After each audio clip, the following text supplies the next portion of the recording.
Okay, so let's have a quick look what's in this box. Anchor pumps.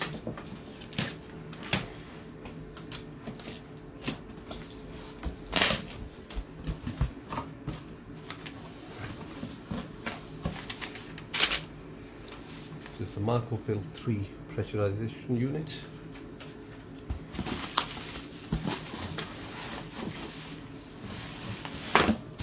Seems like there's a smaller box in it, large box.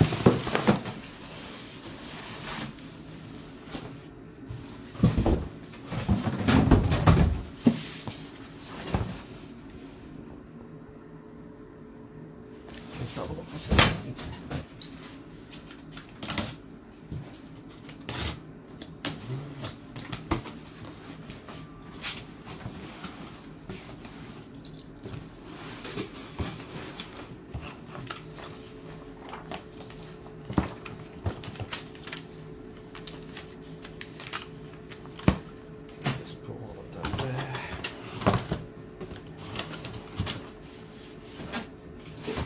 A beautiful looking compact unit here.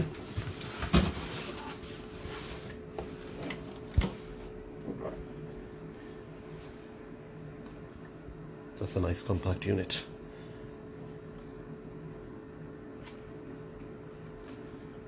It looks solid. So we have a cold water inlet, cold water outlet, twin dish, and that's for an air brake, and electrical supply. And it comes with its own flexi pipe as well, and that's good. I presume that's just going to go here.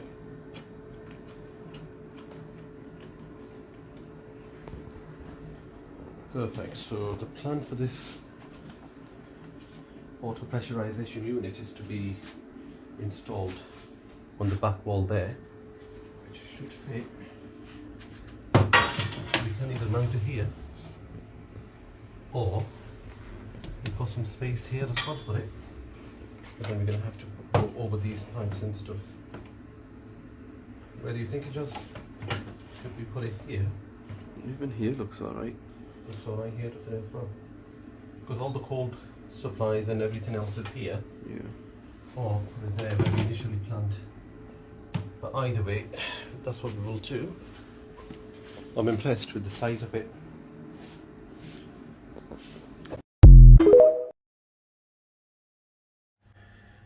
Okay guys, so that's all done, all piped up, all in working order now.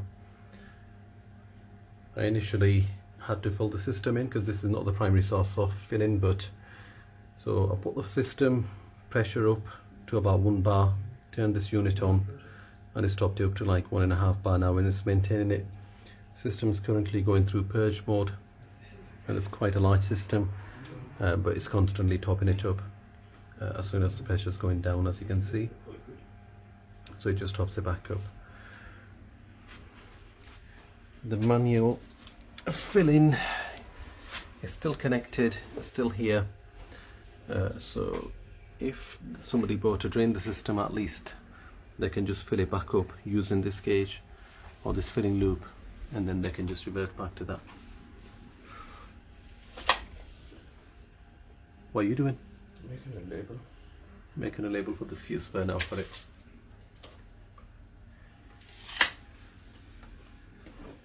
Okay, all good.